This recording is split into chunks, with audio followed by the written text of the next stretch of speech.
আসসালামু আলাইকুম, স্বাগত সবাইকে। আমি নাজমুল ইসলাম নাইম। আজকে থেকে আপনাদের সাথে আলোচনা করব একাদশ দ্বাদশ শ্রেণীর আইসিটি বইয়ের চতুর্থ অধ্যায় ওয়েব ডিজাইন পরিচিতি ও এইচটিএমএল। অধ্যায়ের নাম থেকে দেখা যাচ্ছে এই অধ্যায়ে রয়েছে দুটি পার্ট, ওয়েব ডিজাইন পরিচিতি এবং এইচটিএমএল, এবং প্রত্যেকটা বোর্ড পরীক্ষায় সাধারণত কমপক্ষে একটি সৃজনশীল কমন পড়ে থাকবে এই চতুর্থ অধ্যায় থেকে। তো আর দেরি না করে শুরু করে দেওয়া যাক আজকের এই চতুর্থ অধ্যায়ের ভিডিও পর্ব। তো এই অধ্যায়ের শুরুতেই আমরা প্রথম যে পাঠটুকু রয়েছে বলছিলাম ওয়েব ডিজাইন পরিচিতি, সেই ওয়েব ডিজাইন পরিচিতিতে আমরা শুরুতে কয়েকটি সংজ্ঞা শিখে নেব। আসলে ওয়েব ডিজাইন পরিচিতি মানে হচ্ছে যে আমরা যে দৈনন্দিন জীবনে ইন্টারনেট ইউজ করে যে আমরা ওয়েবসাইটগুলো ভিজিট করি, সেই ওয়েবসাইটের স্ট্রাকচারটা কেমন হয়, সেই ওয়েবসাইটটা কোন কোন জায়গায় কী কী পার্ট থাকে, এবং একটা ওয়েবসাইট যে রয়েছে সেই ওয়েবসাইটটি কী ধরনের, কতটুকু উন্নত, স্ট্যাটিক নাকি ডাইনামিক, ইত্যাদি ইত্যাদি, এগুলো নিয়ে আমরা আলোচনা করব ওয়েব ডিজাইন পরিচিতি। এবং তার পরবর্তীতে যে এইচটিএমএল পার্টটি রয়েছে সেখানে আমরা শিখব কিভাবে কোড করে এইচটিএমএল ভাষা দিয়ে কোড লিখে আমাদের একটি ওয়েবসাইট তৈরি করতে হয়। তো আর এই শুরুতে আমরা দেখে নিব ওয়েব ডিজাইন পরিচিতি অংশের কিছু টার্মিনোলজি বা হচ্ছে সংজ্ঞা। শুরুতে আমরা শিখে নেব ইন্টারনেট কি। ইন্টারনেট কি ইন্টারনেট কি ইন্টারনেট মোটামুটি আমাদের নতুন যে জেনারেশন আসছে, তোমাদের যে জেনারেশন আসছে, তারা সবাই ইন্টারনেট এই শব্দটির সাথে কানেক্টেড এবং পরিচিত। তো এটা সংজ্ঞা দেওয়ার অপেক্ষা রাখে না। তবুও বইয়ের ফর্মাল ভাষায় যদি আমি বলতে চাই, ইন্টারনেট হলো পৃথিবীর জুড়ে বিস্তৃত অসংখ্য নেটওয়ার্কের সমন্বয়ে গঠিত একটি ব্যাপক নেটওয়ার্ক ব্যবস্থা। এই ইন্টারনেট শব্দটি আবার এসেছে দুটি শব্দ থেকে। একটা হচ্ছে ইন্টারন্যাশনাল নেটওয়ার্ক, আবার বলছি ইন্টারন্যাশনাল থেকে ইন্টার এসেছে এবং নেটওয়ার্ক থেকে নেটওয়ার্ক এসেছে, সব মিলে হচ্ছে আন্তর্জাতিক যে কানেক্টিভিটি বা হচ্ছে নেটওয়ার্ক, তাকে আমরা বলতেছি হচ্ছে ইন্টারনেট। 1969 সালে যুক্তরাষ্ট্রে সর্বপ্রথম আরপানেট নাম দিয়ে এই ইন্টারনেট ব্যবস্থা শুরু হয়, যার পুনরূপ ছিল advanced research project administration network. এবং আমরা যে আমাদের প্রয়োজনে যে ওয়েবসাইটগুলোতে ভিজিট করি, সেই ওয়েবসাইট কি? ওয়েবসাইট হচ্ছে অসংখ্য ওয়েব পেজের সমন্বয়ে গঠিত, এক বা একাধিক ওয়েব পেজের সমন্বয়ে গঠিত এমন একটি ব্যবস্থা যেখানে যে কেউ ইন্টারনেট মাধ্যম ইউজ করে প্রবেশ করতে পারে।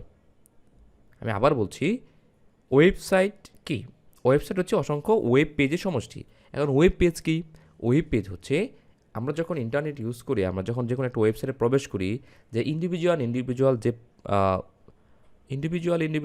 যে পেজগুলো আমরা দেখতে পারি তাকে আমরা বলি হচ্ছে ওয়েব পেজ।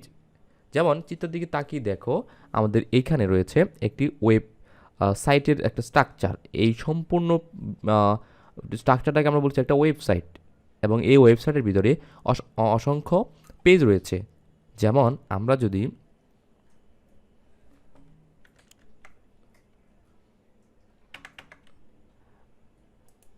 যদি এই প্রথম আলো নিউজ পেপারে যাই, আমরা দেখতে পারবো এই যে পুরা ইন্টারফেসটা রয়েছে, এই পুরা স্ট্রাকচার সম্পূর্ণরূপে বলা হচ্ছে এটা একটা ওয়েবসাইট। এবং এই ওয়েবসাইটের ভিতরে খেয়াল করে দেখো, আমি এখানে একটা ক্লিক করলাম, এই যে 2000 কক্সবাজার রেলপথ যে নিউজটা আছে, এটা একটা পেজ। আমি যদি আবার ক্লিক করি যে হচ্ছে এখানে, যেখানে দেখো, আমি যদি এখানে একটা ক্লিক করি, এই যে একটা পেজ দেখাচ্ছে, এটা একটা পেজ।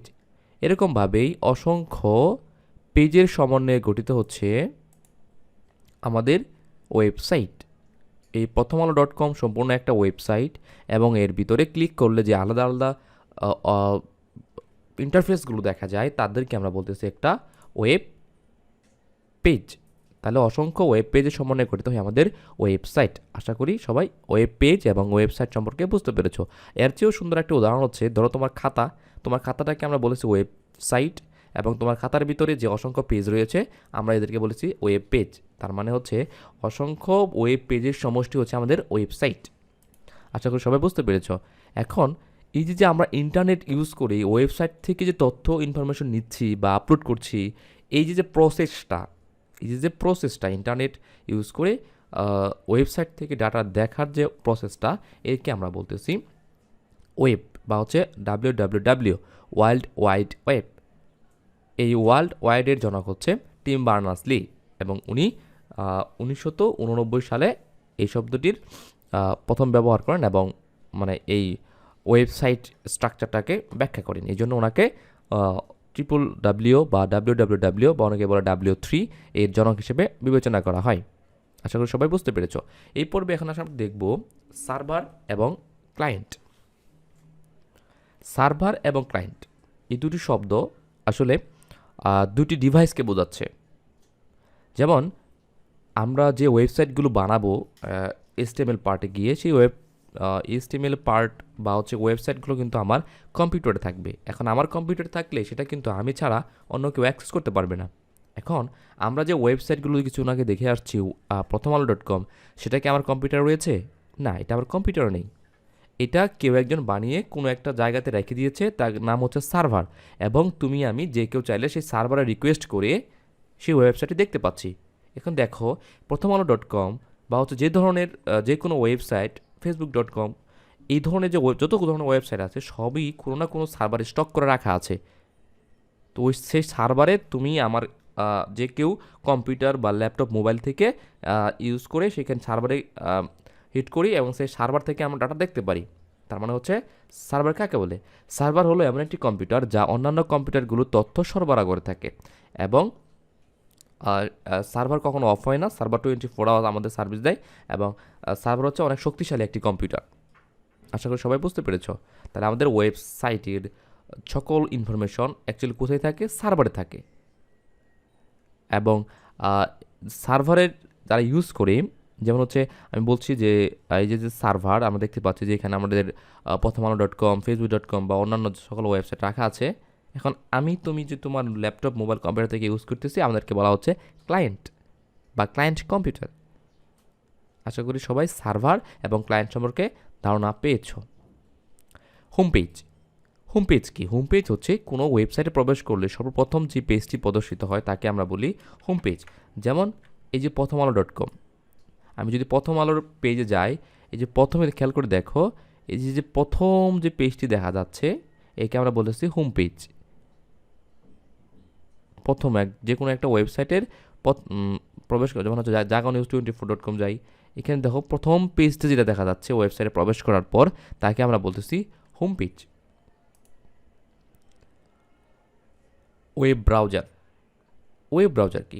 ওয়েব ব্রাউজার হচ্ছে একটি সফটওয়্যার টুল, যে টুল ইউজ করে আমরা আমাদের ডিভাইস থেকে ইন্টারনেটের রাখা কোনো সার্ভারে রাখা ফাইলগুলোকে ভিজিট করতে পারি, তাকে আমরা বলি হচ্ছে ওয়েব ব্রাউজার। যেমন আমরা সাধারণত সবচেয়ে বেশি ইউজ করি ক্রোম বা হচ্ছে Mozilla Firefox, Opera mini, safari ইত্যাদি ইত্যাদি। এই সকল টুল কিন্তু আমাদের জাস্ট খালি আমার ডিভাইস থেকে রিকোয়েস্ট করে সার্ভারে রাখা কোনো একটা ওয়েবসাইট বা ফাইলকে অ্যাক্সেস করার ওয়ে তৈরি করে দেয়, রুট তৈরি করে দেয়। সে কিন্তু নিজে বানা যেতে পারে না, সে কী করে দেয়? আমাদের জাস্ট একটা প্রসেস মানে ব্রাউজ করতে আমাকে হেল্প করে। এই জন্য আমরা বলি এটাকে ব্রাউজার।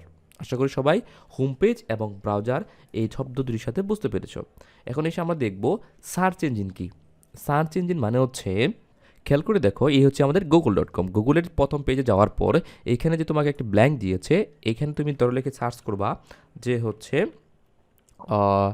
সাপোজ আমি লিখে সার্চ করব যে হচ্ছে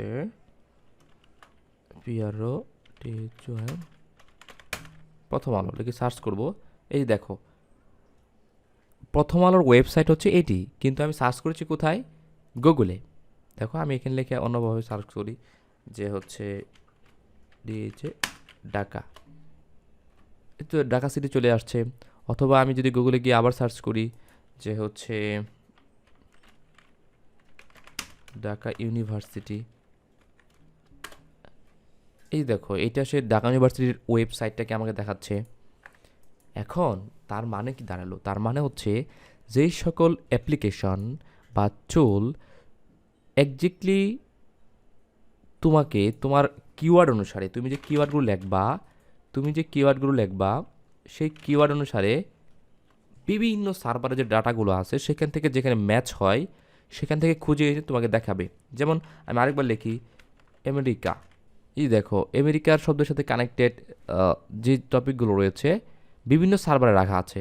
সেই সার্ভারগুলো থেকে তুমি যে কিওয়ার্ডটা প্রেস করেছো বা তুমি যে সেন্টেন্সটা লিখেছো এটার সাথে ম্যাচ হয় এমন সব ইনফরমেশন তোমাকে জাস্ট লিঙ্কগুলো তোমাকে দেখায় দিবে। এই হচ্ছে আমাদের সার্চ ইঞ্জিন। আশা করি সবাই সার্চ ইঞ্জিন সম্পর্কে ধারণা পেয়েছ। এবং এই সার্চ ইঞ্জিন যে আমরা গুগল ইউজ করি, শুধু গুগল কিন্তু বিষয়টা এমন না, আরও এর আগে সবচেয়ে বেশি ব্যবহৃত হতো yahoo.com। এখন এই যদিও গুগল অনেক হাইপ উঠে পড়েছে বা গুগল অনেক ভালো ফিচার্স নিয়ে আসছে যার জন্য সবাই গুগল ইউজ করে সাধারণত, বেশিরভাগ মানুষ, সবাই না।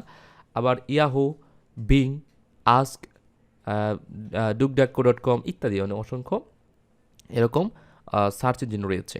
তো সার্চ ইঞ্জিন কী করে? শুধুমাত্র আমাদের প্রেসকৃত যে কিওয়ার্ড বা সেন্টেন্সগুলো রয়েছে তার সাথে ম্যাচ হয় যে সকল ডাটা ইন্টারনেটের ভিতরে, সেগুলো জাস্ট আমাকে লিঙ্ক দিয়ে দেয় যাতে আমরা সহজেই খুঁজে পেতে পারি। এই বর্তমান সময়ের এককালে জনপ্রিয় সার্চ ইঞ্জিন ইয়াহুর জনক হচ্ছে জেরি ইয়াং ও ডেভিড ফেলো, আর ইউটিউবের জনক হচ্ছে বাংলাদেশি বংশোদ্ভূত জাভেদ করিম আছে। যদিও এগুলো তোমাদের যে পাঠ্য বই রয়েছে এগুলোতে আশা করি আরও টুকটাক বিস্তারিত জানতে পারবা। হ্যাঁ, আমি জাস্ট হিন্ট করে দিয়েছি। ওকে, ধন্যবাদ সবাইকে সাথে থাকার জন্য। ইনশাল্লাহ আগামী পর্বে দেখা হবে পরবর্তী ভিডিও নিয়ে। ধন্যবাদ।